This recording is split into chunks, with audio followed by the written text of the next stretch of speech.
আমি সোমা বলছি, সোমা মুখার্জি। এত কষ্ট হচ্ছে ভিতরে যে হসপিটালে বসে থাকতে পারছি না, আমাদের সব ডাক্তাররা সবাই খুব ডিস্টার্বড। আজকে তো ওপিডি বন্ধ রাখা হয়েছে।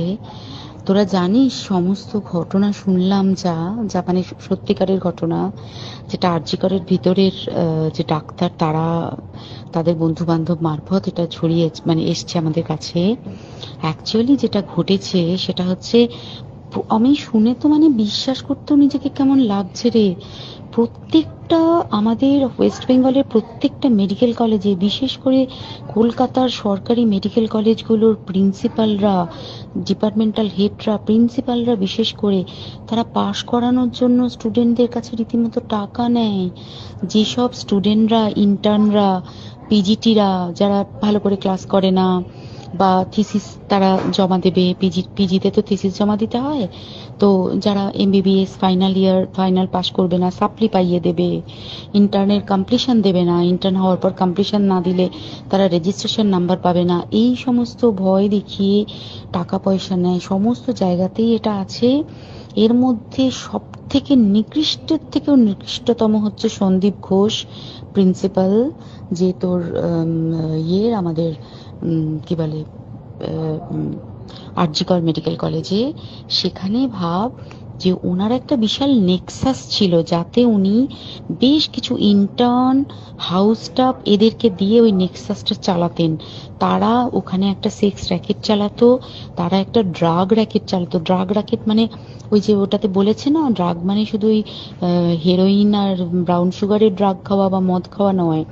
ড্রাগ মানে হচ্ছে যে কম দামি, কম টাকায় যে ওষুধ পাওয়া যায়, যে ওষুধ, ওষুধ না জল ভগবান জানে, সেই ওষুধের মানে কোটি কোটি টাকায় যে টেন্ডার বেরোতো, সেই ওষুধ নিয়ে ওষুধ কোম্পানিগুলোর কাছ থেকে কোটি কোটি টাকা, সেই সমস্ত টাকার একটা বড় অংশ যেত পার্টি ফান্ডে। বুঝতেই পারছিস তাহলে, সেই জন্য পার্টির একদমই কাছের উনি, পার্টির মানে একদম খুদ মানে ওপর লেভেলের একদম আসল জায়গাকার কাছে।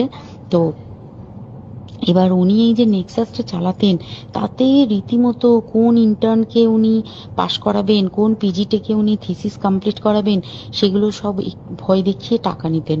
আর তার হয়ে কাজ করতো ওই ইন্টার্ন হাউস স্টাফের একটা পুরো বড় নেক্সাস। এবার এই মেয়েটির যে পিজিটি, মেয়েটি অত্যন্ত ভালো, সে তার থিসিসটা কমপ্লিট করাবে না বলে হুমকি দিচ্ছিল। সে এটা জানতে পেরে গিয়ে বলেছিল যে আমি এরকম কোনোভাবেই মেনে নেব না, আমি এর বিরুদ্ধে আমি যাব এবং আমি এর বিরুদ্ধে সব ফাঁস করে দেবো। তখন তাকে রীতিমতো ধমক দেওয়া হচ্ছিল। এটা চলছিল লাস্ট 6 মান্থস ধরে।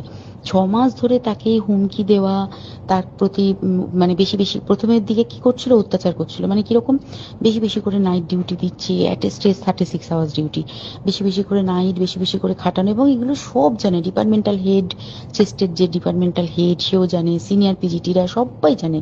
প্রিন্সিপালের নির্দেশেই হচ্ছে এবং ওনার নেক্সাসের ছেলেমেয়েরাই কাজ করছে। তারা 6 মাস ধরে এটা করেছে। করার পরেও যখন ওকে আটকাতে পারেনি, তখন কি করেছে, ওই দিনকে ওরা ঠিক করেছে যে দিনটাতে এই ঘটনাটা ঘটেছে, সেদিন কতখানি প্ল্যান্ড এবং গট আপ গেম দেখ। সেই দিন ওই ঘরে, ওই সেমিনার রুমে প্রত্যেক দিনই 4 তলার আরো অনেকেই যারা সিনিয়র পিজিটি বা জুনিয়র পিজিটি, তারা কিন্তু বিশ্রাম নিতে যেত, অনেকেই ওই ঘরে যেত। সেই দিনকে ও একা, ওকে বলেছে তুমি ঘুমিয়ে পড়ো, ওকে একা রেখে এসেছে। বাকিরা কাউকে যেতে দেয়নি, বলেছে ওই ঘরে আজকে ঘটনা ঘটছে, মানে কাজ হচ্ছে, ওই ঘরে কেউ যাবে না।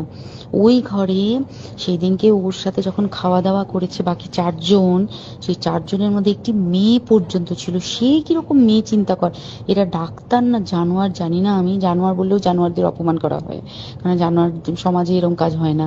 তো ডাক্তার না কি আমি বলতে পারবো না। সেই ইন্টার্ন মেয়েটি আরেকটি ইন্টার্নের গার্লফ্রেন্ড। তো তার সাথে ওই পিজিটি মেয়েটি প্রচুর ঝগড়া হয়েছে। ঝগড়া হওয়ার পরে তারা তো হুমকি টুমকি দিয়ে চলে গেছে, দিয়ে তারা বলেছে তুমি ঘুমো। এবার ও তো আর জানে না, ভালো মনে শুতে এসেছে। তারপরে তারা গিয়ে মদটদ খেয়েছে, 7-8 জন মিলে চড়াও হয়েছে। এবং তোরা জানিস যে প্রথমে তার হাত দুটোকে দুপাশে 2 জন ধরে রেখেছে এবং সেই কাজে সেই মেয়েটিও সাহায্য করেছে, ইন্টার্ন মেয়েটি। 2 জন ওকে পা দুটোকে টেনে জরাসন্ধের মতো ছিঁড়ে ফেলেছে, মানে ছেঁড়ার মতো করে টেনেছে, যাতে পেলভিক বোন ভেঙেছে, গলার বোন ভেঙেছে। মানে কি বিপর্যস্ত, মানে বিধ্বস্ত, কি নৃশংস অত্যাচার করেছে। ওকে উল্টো দিক করে শুইয়েছে, পিঠের ওপর দিয়ে বুট পরে হেঁটে গেছে, মাথাটাকে এমন থেঁতলেছে যে মানে স্কাল ফাল রাপচার হয়েছে। এই সমস্ত করার পরে শ্বাসরোধ করে তাকে মেরেছে। মেরে তারপরে আরো যেটা আরো ভয়ঙ্কর, যে একটা মৃত মানুষকে মিনিমাম ডিগনিটি দিতে জানে না। তারা নিচে এসে দেখেছে ওই সঞ্জয় তখন বসে মদ খাচ্ছিল অন্য আরো গ্রুপ ডি স্টাফদের সাথে। সঞ্জয় ছেলেটা হচ্ছে তার কাটা সঞ্জয় বলতো ওরা, ওকে বলে ফল গাই। মানে ওর একটু ওইসব আলুর দোষ আছে, ও যত্রতত্র যখন তখন প্রস্টিটিউট এলাকায় যায়। এবার দেখেছে যে একে দিয়ে যদি একটা রেপ করিয়ে দিতে পারি তাহলে ঘটনার মোড়টা অন্যদিকে ঘুরে যাবে। এইবার ওকে বলেছে, যা সেমিনার রুমে তোর জন্য রেখে এসছি, যা তুই এবার গিয়ে কাজ করে দিয়ে আয়। ও এসে ওই ডেড বডিকে রেপ করেছে যাতে তার ভ্যাজাইনাতে সিমেন্ট পাওয়া যায়। তো এবার এই হচ্ছে, প্লিজ আমি নাম করে ফেললাম সবকিছুই। কতজন আমি যে নামগুলো পাঠিয়েছি এই সব ডাক্তাররা, এরা সব জড়িত জানিস, কিন্তু কেউ কোনো প্রমাণ নেই। প্রমাণ লোপাটের জন্য সেদিনকে ওই ইন্টার্ন এবং ডাক্তাররা যে ওইখানের যে বাথরুমটাতে হাত পা ধুয়েছে, রক্ত ধুয়েছে, সেইটাকে সাত তাড়াতাড়ি প্রমাণ লোপাটের জন্য ওই দেওয়ালকে ভেঙে দিয়ে তার মানে ওই বাথরুমের জায়গাটাকেই ভাঙতে হচ্ছে ওদের। ওখানে নাকি ওরা রুম বানাবে, কালকে দেখেছিস তোরা খবরে। আর বেশি বলতে পারছি না, মানে তোরা তো সবাই প্রোটেস্ট করিস, আমরা তো আমাদের দিক থেকে করছি, কিন্তু কিছুই হবে না। এই পোড়া দেশে কিছুই হবার নেই, শুধু ভেতরে ভেতরে গুমড়ে গুমড়ে কষ্ট পাওয়া। আর আগামী প্রজন্মের যে ডাক্তাররা বেরোবে, তারা যে ইন্টার্ন বা পিজিটি বা যাদের কাছে আমরা যাব,